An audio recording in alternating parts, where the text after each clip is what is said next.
Even a man who is pure in heart and says his prayers by night may become a wolf when the wolfbane blooms and the autumn moon is bright. Welcome, ladies and gentlemen, to Howling Halloween.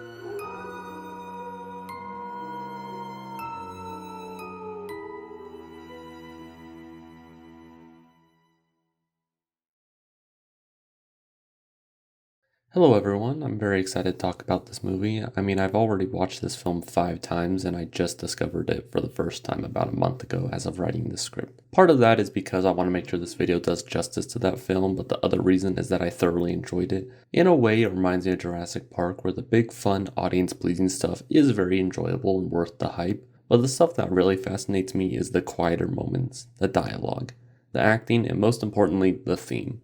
Especially for this film, since it explores the very theme that has fascinated me with werewolves to begin with. And what better place to start than the film that popularized this movie monster?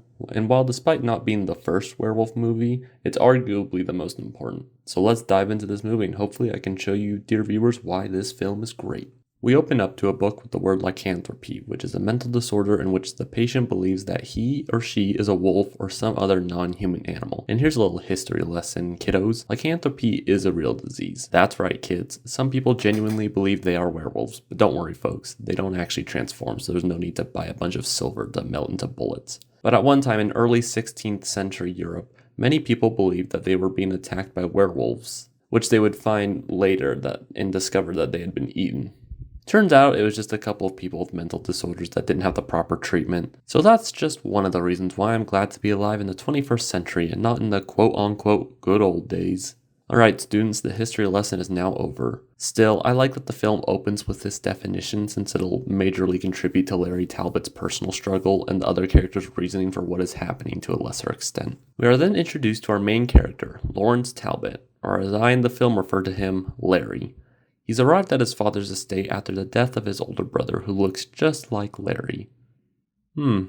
Methinks they didn't want to pay another actor to have their face painted in, but why didn't they just get a portrait of an extra? Who knows. Larry and his father, Sir John Talbot, have a nice little exposition conversation letting us know the relationship between the two.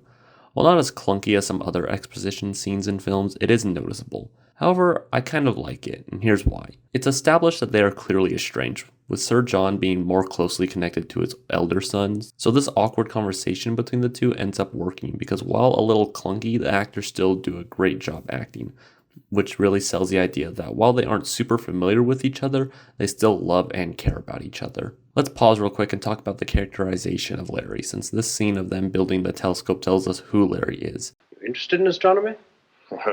Not especially. I'm all right with tools. In fact, I've done quite a little work with astronomical instruments, but when it comes to theory, I'm pretty much of an amateur. He's a practical, build-it-yourself kind of guy that doesn't consider himself to be anything special, and not really understanding anything that is particularly scientific or anything else that requires a lot of theoretical type thinking. But despite these shortcomings, he is still a relatively humble and kind guy.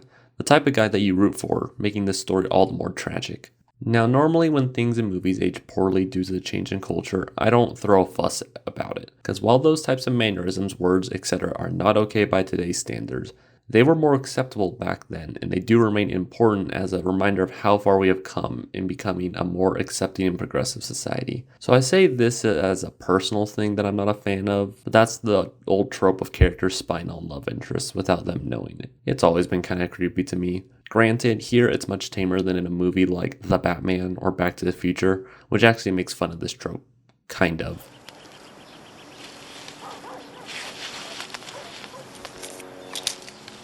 He's a peeping Tom. Except they end up getting together. Don't think about it. It has always made me uncomfortable personally, but that's just me, and that doesn't mean it should be erased from history or canceled. And I'm only talking about peering through the telescope or some kind of magnification, not the actual romance between the two. I just realized that Facebook/Instagram stalking is the modern day equivalent of this trope. I guess we do keep finding new ways to do the same thing. Speaking of love interests, the love dynamic here between Gwen and Larry is fine.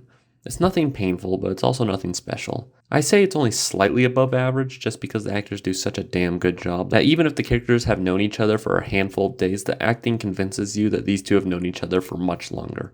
making the relationship appearing to be stronger than it actually is. I will say the banter between them is also pretty solid, which again, I think is mostly due to performances, if anything. As Larry tries to flirt with Gwen, he ends up buying a cane with a wolf's head and a pentagram on it, aka the Mark of the Werewolf, where we are treated to the famous poem that is a part of the Howling Halloween introduction.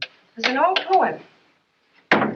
Even a man who is pure in heart and says his prayers by night may become a wolf when the wolfbane blooms and the autumn moon is bright. Here's a fun fact for all of you. This film, while not being the first werewolf film, is actually responsible for creating most of the famous lore behind it, including a weakness to silver, the curse is transferred from a bite from another werewolf, a disdain for wolfsbane, and while this was originally the harvest moon, the stimulus for the transformation has been transformed into the more iconic full moon. Regardless, the fact that this film created so much lore for a famous monster is just another reason why this film deserves its praise. Later that night, Gwen, Larry, and Gwen's friend Jenny go to a couple of Romani people to get their fortunes read, and where we get to see that the pentagram in the hand of the next victim of the werewolf, in Jenny's hand, as seen by the fortune teller Bela, who tells her to run.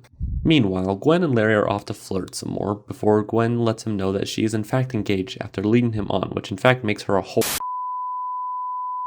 Suddenly, Larry and Gwen hear a howl preceded by the scream of Jenny. What was that? I don't know. Never heard anything like it before.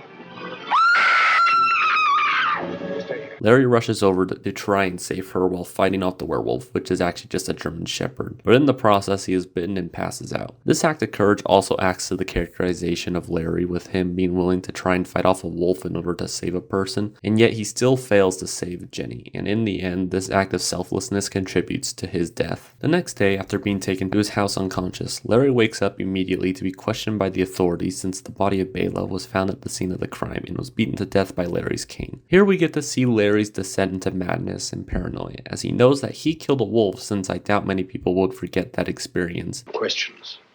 Well, sure, go ahead. No, I think we ought to leave him alone. What's the matter with you? Paul wants to question him. Go ahead, Paul. Yeah, go ahead.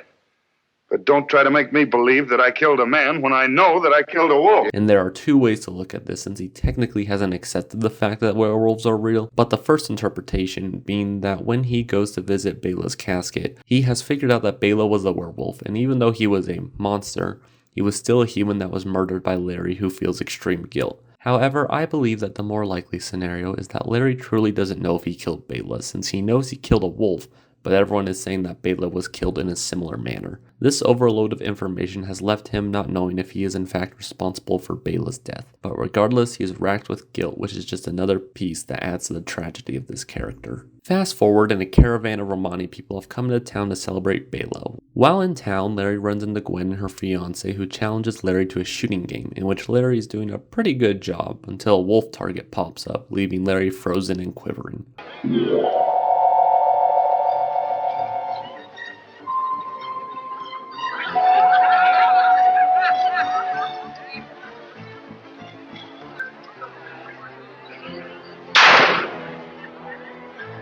One aspect of this could be the fact that he's experienced PTSD from the attack.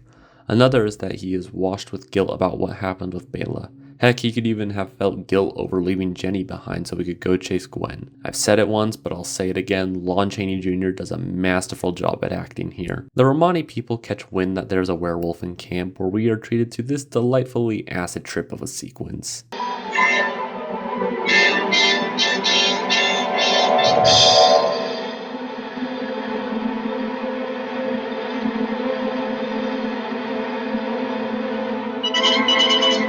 Larry arrives back home and we finally arrive at the transformation scene. And granted, by today's standards, the transformation isn't as technically impressive as today's technology, but it gets the job done. However, the makeup work on the werewolf still looks really good, and combined with the creepy atmosphere and fog, it honestly makes for some creepy scenes, like when he murders the gravedigger.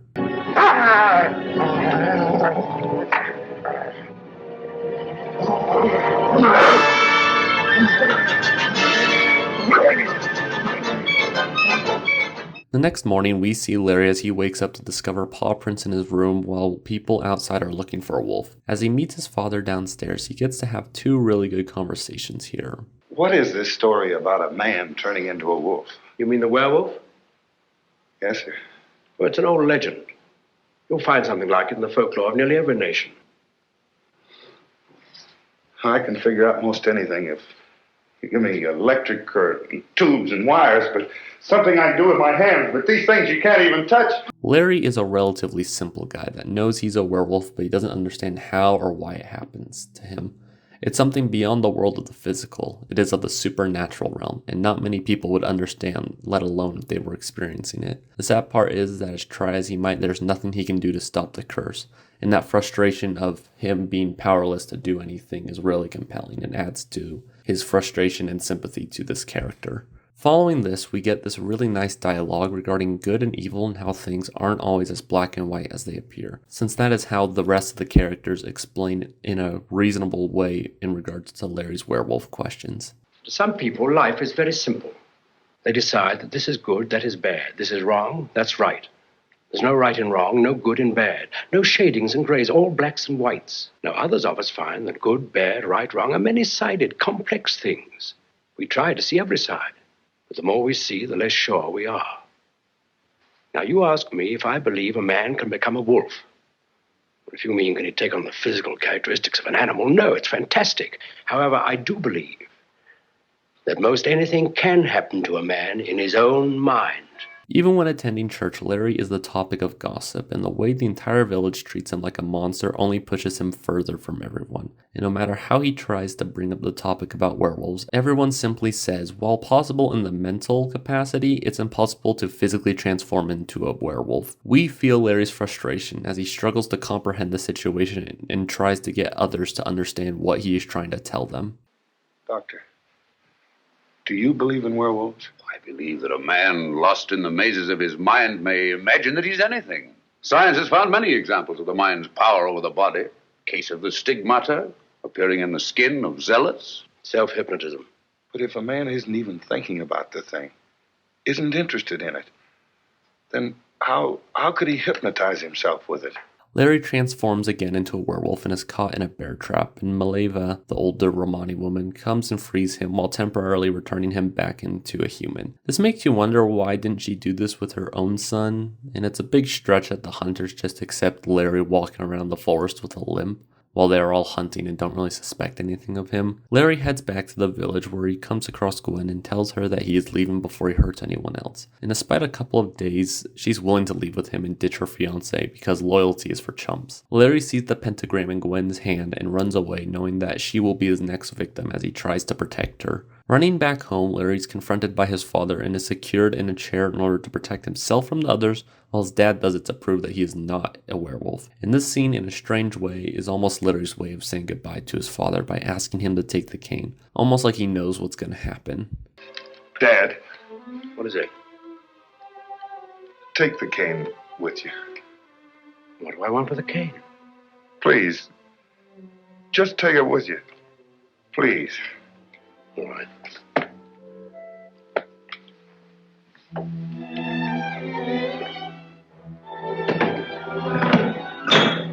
The hunt is on as everyone is searching for Larry, whether they know it's him or not, and as Gwen runs into the forest, we get this frankly terrifying shot of the Wolfman appearing from the shadows and attacking Gwen.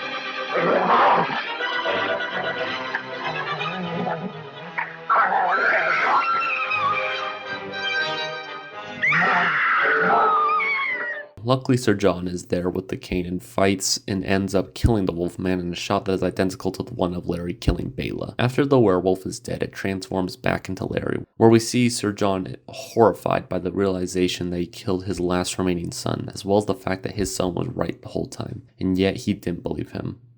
Then the film ends. Larry.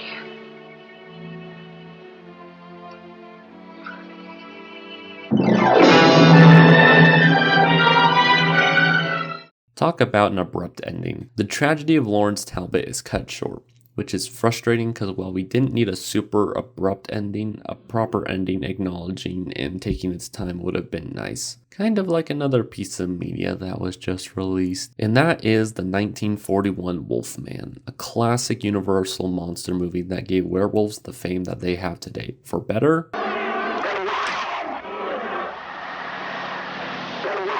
or for worse.